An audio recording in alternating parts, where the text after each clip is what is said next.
Hola, buenos días. Hoy quisiera continuar mostrando este libro, Las Mil y una Noches, con los textos esos que hizo Cancinos Asens sobre Las Mil y una Noches, y en especial esta parte de las traducciones españolas de Las Mil y una Noches hasta el momento de que él hizo estos textos que son en 1950, que creo que se ha traducido tres o cuatro veces más por lo que he visto. Que tal, eso creo que ya lo mencioné las otras veces, no vale mucho la pena contarlo porque está interesante también qué es lo que él dice. O sea, está interesante lo que él dice sobre todo esto. Las Mil y una Noches llegan a España con un siglo de retraso. En la segunda mitad del siglo XIX, en la valija romántica que vienen Los Miserables de Hugo, Los Misterios del País de Sue y Las Memorias de Ultratumba de Chateaubriand. Eh, y las Meditaciones de Lamartine, anacrónicamente mezcladas con el Fausto de Goethe y el Don Juan de Byron. La Revolución Francesa, las guerras napoleónicas nos tuvieron incomunicados hasta allí con el resto de Europa y cerraron la frontera para estos viajeros del arte y el espíritu que luego entraron en aluvión en nuestra casa.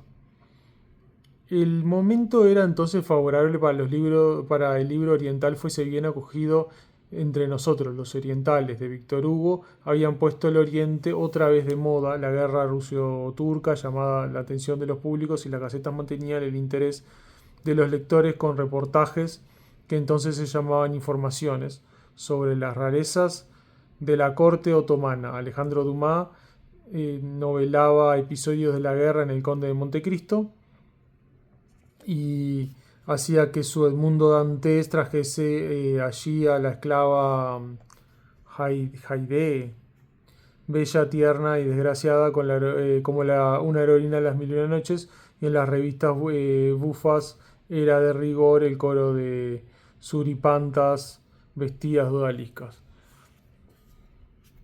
Lo asiático en general atraía así a los profanos como a los eruditos como Max Müller. Max Müller es, en- es un es un erudito que hizo una compilación de varios textos traducidos del Oriente, que es el Text of the East, que se puede encontrar online, está también en Archive, también se encuentra, pero hay una página específica llamada Sacred Text of the East que se pueden ver, hay traducciones, él ha hecho varias traducciones de esos libros del sánscrito, hizo las Upanishad, por ejemplo. Acaba de revelar al mundo los misterios del sánscrito, como antes Champollion los de los egipcios de los jeroglíficos. El público se deleitaba leyendo Sakuntala o Shakuntala de Kalidasa y los sabios estudiaban con afán la lengua de los brahmanes, la lengua madre de todas las europeas, en la que se encontraban las raíces de sus vocablos y la clave de las religiones antiguas. Esto de lo que habla es del indoeuropeo, en verdad, no tanto del sánscrito, pero está. Gramáticas y gramáticas y mitologías comparadas, diccionarios, textos con prólogos documentados y notas ilustrativas que acumulaban en la mesa del estudio y brindaban rico material a las discusiones académicas. Ta. Mhm. Aquí, vamos a ir un poquito más adelante. Pero el estudio del sánscrito, la traducción de los grandes poemas, el Mahabharata y su continuación, el Ramayana, sobre todo en este último, tan cargado de temas y asuntos que ya habían trascendido al occidente en forma de libros de caballería y folclore, actualizó también la vieja cuestión de los orígenes de las mil y una noches y brindó nuevos argumentos a los orientalistas que ya habían advertido el aire hindú o ario-persa del libro arabizado en que ahora percibía mejor las huellas de sus venerables abuelos de la cultura. Es en ese promedio del siglo XIX cuando se agudizan esos debates en torno al libro de que ya hemos hablado. O sea, todo lo que habíamos hablado un poco anteriormente, creo que en el primer video, pero Capaz bastantes cosas creo que me las dejé sin mencionar, así que sí, eso se puede leer igual, ¿no? Este sí está digitalizado en Archive. En este momento otoñal, en Mil y una noches, tenemos nosotros buenos arabistas de la llamada escuela granadina, en la que figuran Simonet, los Almagro, los Cadenas, los Fernández y González, los Lafuente, los Amador de los Ríos, nuestras guerras de África, daban un interés periodístico a los estudios árabes. Los cuentos de la Alhambra de Washington Irving habían provocado una legión de imitadores y eruditos que, como ya citamos, desenterraban leyendas granadinas y las trataban como poetas. Teníamos también entre nosotros un políglota ilustre, don Francisco García Ayuso, que además de arabista era indianista y autor de un libro de filología comparada que podía compararse con los de Bobby Mueller, estimables traducciones del Sakuntala y el Vikramorbasi. Estos son los dos indios. No nos faltaban pues elementos para una buena traducción española de Las Mil y una Noches, hecha sobre un texto árabe más o menos lograda desde el punto de vista literario, pero por lo menos directa, fiel y fideligna como las de Burton y Whale. Sí, básicamente es extraño que nosotros no hayamos tenido o en España no se haya hecho una traducción, siendo que está tan cerca. O sea, estaba toda esa tierra que antes tenía, que antes estaba en África, que ahora tiene Marruecos, y la cercanía que se ha tenido en guerras y todo con el mundo árabe, ¿no? Con el mundo musulmán, más que nada, para decirlo así. Sí, mundo árabe, mundo musulmán es como que se utiliza uno u otro para decir lo mismo, pero es extraño que no haya llegado estos manuscritos y que primero que lo tradujera fue un francés. Eso es algo como extraño, siendo que hay tantos otros que se han traducido primero en España. Y sin embargo no fue así. Con extrañeza hace notar Burton que su terminal dice: aunque España e Italia han producido muchos notables orientalistas, no he podido comprobar que hayan tomado la molestia de traducir por sí mismas las noches. Versiones baratas y las de Gallimard parecen haber satisfecho a sus públicos. Y estas severas palabras del orientalista inglés siguen siendo exactas, pues las traducciones de Galland han venido a sumarse después otras hechas sobre las de Whale y la de Madrus, pero ninguna directa de ningún texto árabe pobre ni rico. Y sin embargo nosotros los siglos XII y XIII habíamos sido los primeros en traducir al árabe el famoso libro de Kalia y Dimna, y de los 40 visires conocidos por el libro de Sendebar. Teníamos en casa a los árabes como una escuela viva y que aprender su lengua y doctorarse en su cultura a la corte de Alfonso X, perdón, que merece su dictado de sabio, de sabio por haberse sabido rodear de sabios de las tres razas y tres culturas. Había sido el centro de actividad intelectual y enciclopédico y de traducciones comparables a la de Alejandría de los Ptolomeos y la Bagdad de Al-Mansur. Toda nuestra literatura del medioevo, y nuestro romancero a la cabeza hasta bien entrado el siglo XVI, está impregnada del influjo morisco y constelada en vocablos arábigos naturalizados en nuestro romance. ¿Cómo es que luego se interrumpe esa tradición y se corta la cadena áurea? Pero antes de esa pregunta se plantea esta otra: ¿cómo es que las Mil y una Noches no trascendieron antes en estos siglos medios en que ya se estaban elaborando en Oriente y nuestra literatura, por producto de esos árabes españoles de las Cortes de Córdoba y Granada, que por el número de calidad de sus poetas y escritores competían con las Cortes de Oriente y se comunicaban con ellos y mantenían su intercambio continuo personal de autores y de libros? Lo hice de una forma más larga y más linda que yo. Pero bueno, básicamente es eso. ¿Por qué? ¿Cómo? ¿Qué pasó?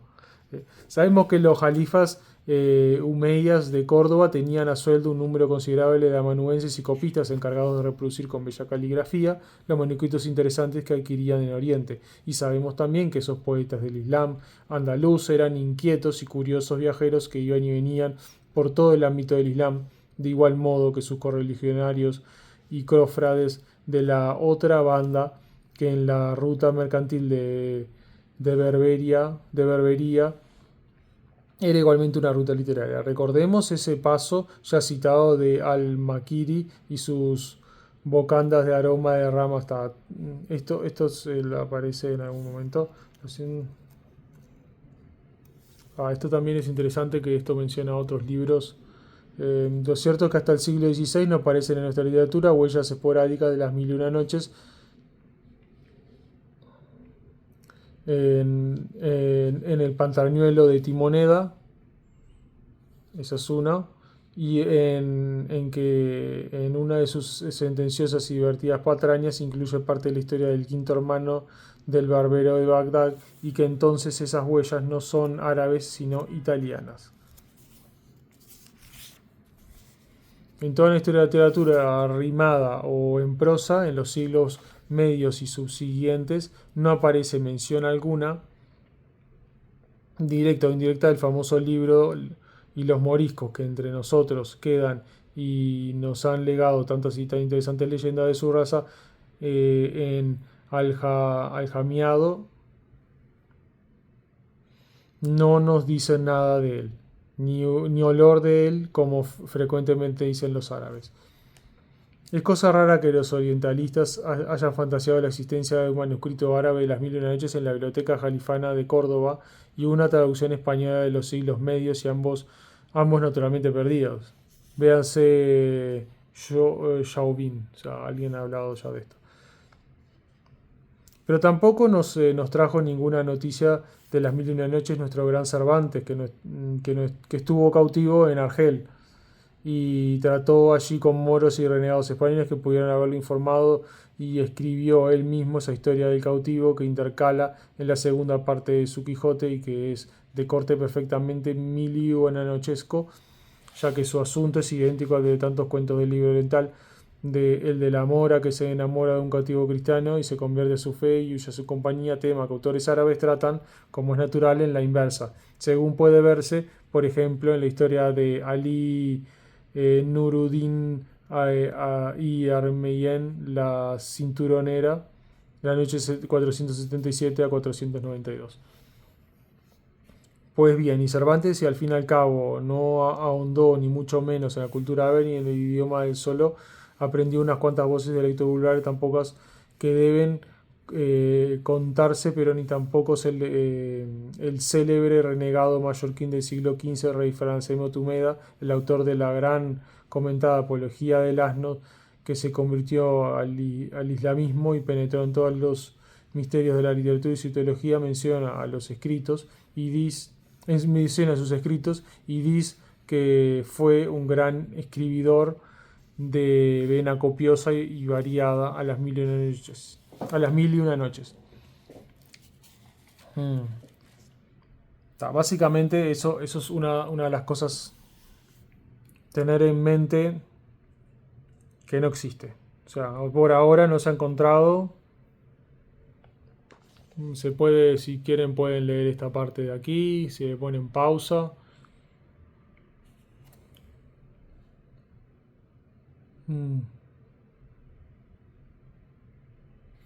Y después básicamente yo quería leer todo esto e ir directamente a esta parte donde hablas en especial de las traducciones. Pero creo que esa parte ya la hemos tocado antes, también en otras veces. Porque habla, o sea, está bueno, está interesante, habla de bastantes cosas, pero capaz no tiene tanto sentido. Quiero encontrar donde habla de la de Blasco Ibáñez. Acá está. Esta es. La primera versión española de Las Mil y una Noches que aparece en España es la retraducción de la de Weil, que se imprime en Barcelona en 1841. Está firmada por Bergnes. Sigue la de 1840, en 1846, la retraducción anónima de Galán, imprenta y librería Mellado, Madrid. De ninguna de ellas hay que hablar en particular. Sus deficiencias e infidelidades al texto original son las mismas que las originales de Alemania y el francés. O sea, Weil y Galland.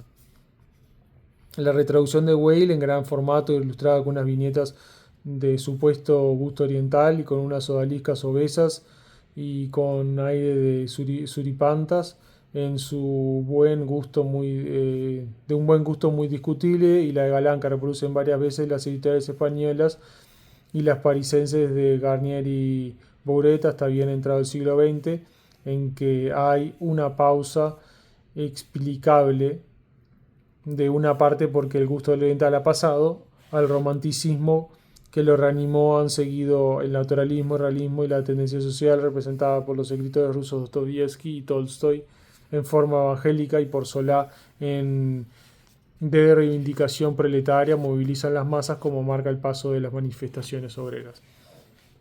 Esa actitud social lo acapara todo, hasta que, como reacción contra ella, el nombre de la espiritualidad surge de la teosofía de Madame Blavatsky y provoca un renacimiento del interés por las viejas y sabias civilizaciones orientales, en el que acaso está el secreto de esa paz del alma y la compensación amorosa que el occidente necesita. Sí, la Blavatsky muy interesante, pero más o menos. Tales razones, secundadas por otras, que en síntesis pueden agruparse en el cuadro sintomático de evasión psiquiátrica de la Europa amenazada, que se refugia en las batuecas del arte, en la música wagneriana y la poesía simbolista de Verlaine y Mallarmé. Y los modernistas de todos los países inhibidos por desencanto de todo lo político social impulsan sin duda al doctor Madrus, comensal de los cenáculos simbolistas, a publicar en París en 1889 su ya mencionada versión de Las Mil y una Noches, que en 1916, aproximadamente en plena guerra mundial, aparece entre nosotros de un modo inesperado, como nadie se acordaba ya de esas noches. Las noches de las trincheras, alumbradas por bengalas mortales, eran las que llenaban nuestro cielo de entonces, y con caracteres de sensacionalismo, cual si acabaran de publicarse en París, fuesen allí el acontecimiento que no mediasen 17 años, por lo menos, entre su edición francesa y su edición española. En esta aparecen Blasco Ibáñez como traductor y Gómez Carrillo como presentador, qui fait le bonhomme, en términos de elogio ditirámbico. Ya hemos hablado antes lo suficiente de la versión de Madrus, que en la retraducción de Blasco Ibáñez conserva todas sus características, favorecidas por el estilo afrancesado del famoso novelista, de suerte que en general puede hacerse el lector la ilusión de estar leyendo la propia versión de Madrus en un subtexto francés. Después de esas traducciones españolas que apuran el sensacionalismo, digámoslo así, de Las Mil y una Noches, la que ahora ofrece al público la editorial Aguilar, o sea, esta, no puede aspirar al título de novedad ni revelación absoluta, pues si puede justificar su aparición por otros conceptos, en primer lugar, al que haber sido hecha sobre textos árabes y no franceses, como las anteriores, lo que sitúa en el plano de las versiones de Galland, Weil y Burton esos traductores originales, con la consiguiente disminución de riesgo de refracción en el calco y la absoluta falta de propósito tendencioso en el autor, el cual no se ha propuesto aprobar ninguna tesis ni reivindicar ningún tesoro, sino sencillamente reproducir en la mayor fidelidad y honradez esos textos que en el fondo vienen a ser los mismos que sus precursores manejaron, las ediciones árabes de Bulak, Beirut, Estambul, Bombay, etc. Salvo las inevitables variantes de las múltiples copias y las evitables de los traductores. Hemos abierto con la llave del idioma para el público de lengua española la vieja arqueta árabe persa, en que se guardaban los herrumbrosos tesoros y se los mostraban con toda sencillez, sin ninguna pretensión de sensacionalismo, pues toda pretendida revelación en este respecto no pasará nunca del detalle y lo referente al número dependerá de la mayor o menor riqueza de los códices consultados. En el fondo, como ya hemos dicho, las mil y una noches son siempre las mismas. En medio de su aparente variedad, solo mediante habilidades retóricas puede cambiarse falsamente la expresión de esas fisionomías inmutables.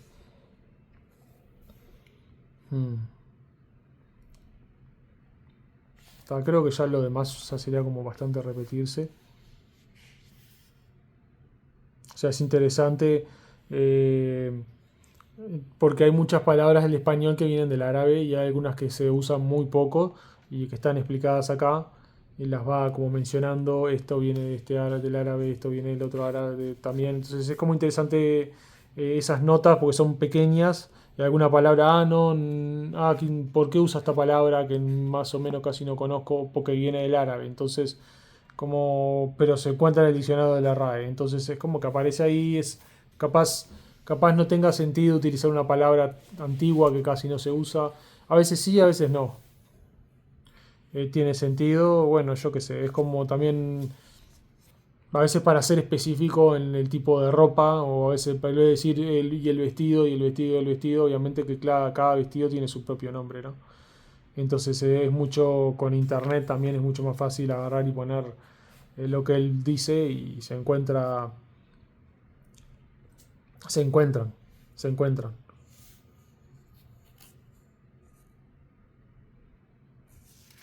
Porque habla un poco más.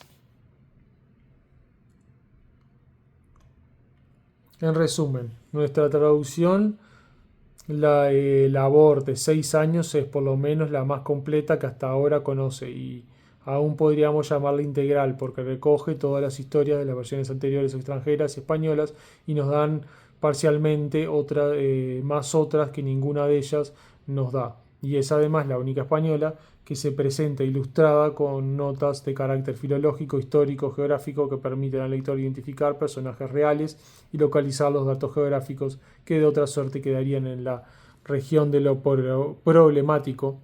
Esas notas, aparte de su interés circunstancial en relación con el texto, tienen el otro, mucho más importante, poner al lector en comunicación con el amplio mundo de la cultura antiguo, hindú, persa, griega y latina, por el que han rodado estos cuentos cargándose elementos bióticos y que por sí solo representa un valor tan grande como el de la creación literaria. Y cumplido que ya con creces el deber y la introducción y el de introductor que al traductor incumbe, solo nos resta despedirnos del lector con el bello saludo árabe selam. Y acá tienen los poemas. Yo lo que quería mostrar también, así por lo menos ya, esto sería el final con su firma. Rafael Casinos Asens. Entonces, yo lo que quiero ahora mostrar un poco son un poquito las notas y así ya como que cerrar el tema este de las mil y una noches hasta que lo tome en algún momento que lo quiera tomar y que haya leído más, porque hasta este momento no lo he terminado y capaz de luego veré las conclusiones o veré los diferentes tipos de personajes, porque también lo define por tipos, por ejemplo, los niños, los efrits, los afrits, todo lo que hay, o sea, genios sería, y todos los tipos, los pescadores, los visires. Pero bueno, quería mostrar ahora el tipo de notas que hay. Están estas notas largas, por ejemplo, este es el proemio que dice: en el nombre de Alá, el piadoso y apiadable, la sana figura del rey benefactor. Entonces empieza todo esto. En verdad estos hechos son los dichos. Este sería como el inicio, antes de la historia de verdad. O sea, antes de la historia que dice, de cómo empieza así: y al morir dejó 2 hijos en la flor de la edad, de ellos el mayor y otro el menor, ambos de buenos caballeros y bravos. Estos serían los 2 hermanos, que les pasa esto de que a uno o sea, ven que las mujeres los engañan, entonces uno se vuelve loco y decide matar a todas las mujeres con las que se case. Pero entonces acá dice: tras el obligado proemio que empieza con la no menos obligada invocación ritual a Alá y su profeta, viene la exposición de forma anecdótica de las desdichas conyugales que determinar el complejo erótico homicida del rey Shahryar. Ese barba azul del oriente, base y punto de la partida del libro, que se tratará de curarle como doctora y psiquiatra la discreta y gentil Sharazad, distrayendo su espíritu de la idea de que obsede con esa serie de historias peregrinas que le muestran el panorama universal de tiempos y pueblos, y le harán ver que supremo consuelo lo que a él y el paso le sucedió también a otros. Y además no todas las mujeres son pérfidas como la suya, sino que las hay tan honestas y fieles como ella misma, en la que el transcurso de esas 1001 noches acredita poseer todas las virtudes de la perfecta casada y madre de familia. Entonces ahí sigue un poco más, habla de otras cosas. Después hay otros que son más, por ejemplo alfaneques, tienda de campaña, pero no es cualquier tienda de campaña, ¿no? Entonces uno busca alfaneques en Google y se encuentra lo que dice más fácilmente. Después, por ejemplo, acá está la sexta.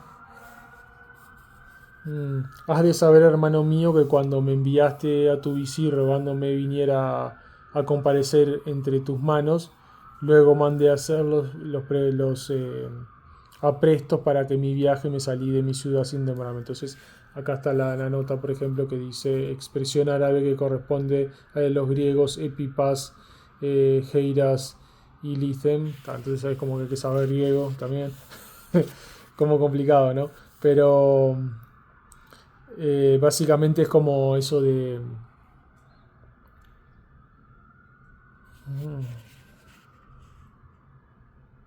Mm, no sé si corresponde. Es como que... Ay, ya no me acuerdo cómo se dice, pero es eso de que como que se postró y me abrazó las rodillas o algo así. Es como una forma de pedir y de pedir algo. Entonces esto, por ejemplo, que esto se usa mucho también, que sería: y se sentó junto a la celosía que daba el jardín, y 1 hora de tiempo permaneció allí al acecho. Entonces, en vez de traducir acá un rato, como que te quiere, o sea, que sería como esa traducción que sería la traducción real, ¿no? O sea, cambiar todo por todo. Él lo que dice es, algunas partes las quiero dejar como como las dijeran ellos, como la forma en la que ellos lo dicen, o sea, 1 hora de tiempo, en vez de traducir un rato, como para que se entre un poco en la cultura árabe y la forma en la que ellos la dicen. Acá dice expresión convenida para indicar un espacio breve de tiempo que no ha de tomarse al pie de la letra, es lo que en español decimos un rato. Entonces, es interesante estas decisiones de traducir. ¿Qué tanto traduzco? ¿Qué traduzco? ¿Cómo lo traduzco? En todas las versiones dice también 1 hora de tiempo. Entonces es como que no, o sea, es como que resulta familiar y resulta extraño. Es casi como que se está leyendo el árabe en español. Eh, es un recurso de traducción. O sea, es bueno cuando explicita así, se dice qué se está haciendo. No lo veo mal. No es como que lo hace con todo, sino con estas cosas que son muy específicas de la cultura, ¿no? Tiene muchas diferentes y después tiene otras que son también interesantes, que son a los inicios de los cuentos. Porque, a ver si encuentro alguna. Estas hoy son largas. Estos son, por ejemplo, la historia de Al Jamel y las Mositas, que este es uno que encuentran a este hombre, o sea, una mujer encuentra a este hombre que es como que carga cosas, eso trabaja eso, le va llenando las cosas, las lleva a su casa y el loco se queda ahí y hay como muchas y muchas historias entre medio. Entonces acá básicamente él explica todo esto, explica y da como contextos. Es bastante larga, son estas tres hojas. El costalero le dicen ahora, exactamente. Que creo que no tiene nombre. Y después lo que hace es también hablar. Hay un libro que son como las. eh, a ver si encuentro a quién habla.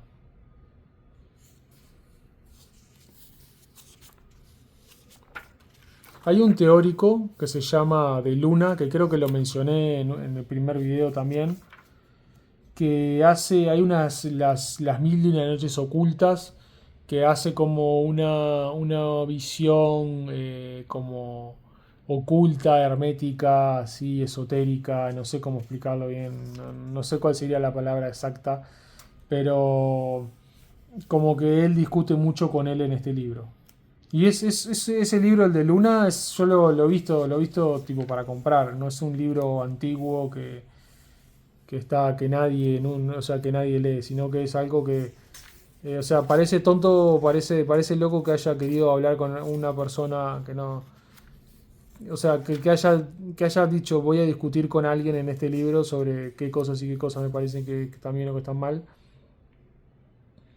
Pero sí, resulta interesante por la visión que tiene ese de Luna y la visión que tiene Cancinos Ascens sobre los diferentes cuentos. Y ta, básicamente es eso. Y sí, eso es todo. Eso es todo. Yo quiero dar por finalizado la Divina Comedia. La verdad que he visto que hay mucha gente que le gustó. Que, o sea, la cantidad de visualizaciones ha sido bastante más grande. No sé si es porque no sé bien cómo funciona, si la gente pausa o no pausa. Y capaz lo haya visto las visualizaciones esas sean, no sé, la misma persona tiene 3 o 4 visualizaciones, miró un 15 minutos, después 20 minutos, no sé. Pero no sé, me gustó o sea, me pareció bueno que a la gente le interesara y bueno, por eso he hecho tantos videos. Pero bueno, la verdad que tampoco quiero alargarlos tantos porque no tiene sentido, tiene más sentido que lo lean por su cuenta y que disfruten de las mil y una noches. Y si logran conseguir esta versión, yo para mí mejor, pero si logran conseguir cualquier otra, también la van a disfrutar mucho, cualquiera sea y en el formato que sea. Bueno, no, y también, sí, la verdad que se me hizo largo, así que no voy a despedirme todavía. Quería mostrar eh, este libro, es ese libro que menciona acá que se llama Kalila y Dimna, que es que es el libro que mencionó Cancinos Ascens. Yo lo encontré en los clásicos Castalia, la encontré por ahí de uso, como ven ahí, donado por la Embajada de España. Y bueno, no sé, la verdad que no lo he leído, pero si lo encuentran, capaz les parezca interesante, capaz alguno ya lo haya leído y me quiera decir. Mira, yo justo acá dice el relato procedente del Panchatantra. Carpintero, barbero, o sea, creo que es una compendio de varios cuentos y tiene como un sabor a Mil y una noches o algo así, o no sé, como o fábulas, no sé bien de qué trata bien. No sé, fábulas no serán porque no, Carpintero, el barbero y sus mujeres. Entonces lo otro que quería decirles es que si lo compran, tienen que tener un poquito no sé, lo van a leer y se van a llevar la sorpresa de que no está totalmente en español, sino que está en un español antiguo. Decía amaneció, fuese el religioso a buscar el ladrón a otro lugar, et hospedóse, un hombre bueno, carpentero. Entonces, capaz se lleven esa sorpresa. Y luego el otro que había prometido es lo de la edición de Burton.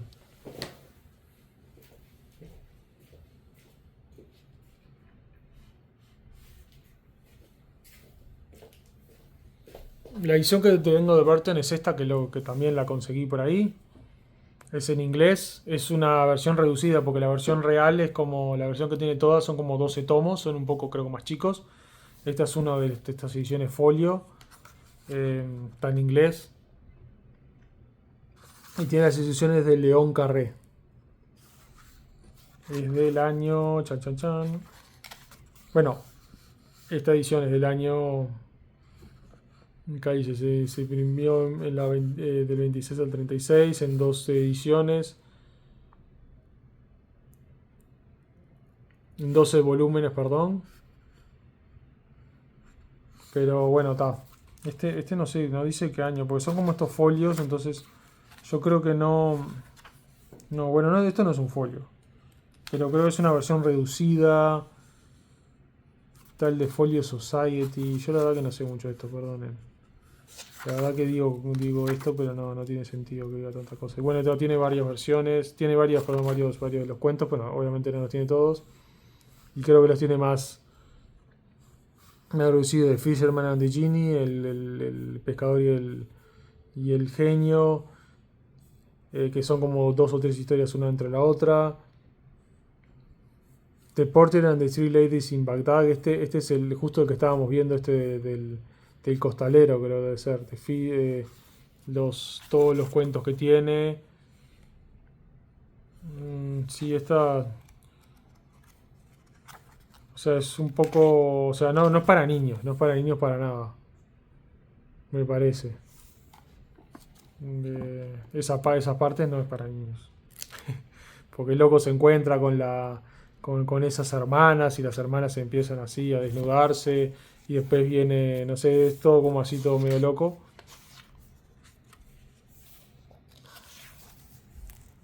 Estos serían los dibujos que están bien, no están guau así que digan. Yo prefiero capaz también preferiría ver algunos de los antiguos, de los que fueran de los manuscritos o algo así, eso me gustaría también. Por ejemplo, así, yo la verdad que no he visto esta historia todavía.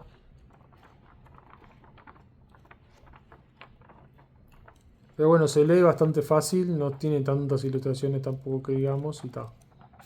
Y después, lo otro que decir que Stevenson tiene unas de New Arabian Nights que, que, que capaz sean interesantes para leer. Yo la verdad no las he leído. Pero son, o sea, no serían como creadas desde las mil y una noches, pero serían invención totalmente nueva, ¿no? Bueno, y con eso los dejo. Espero les deseo buena lectura y si les gustó pongan me gusta y si me quieren seguir síganme y bueno, chao, buenos días.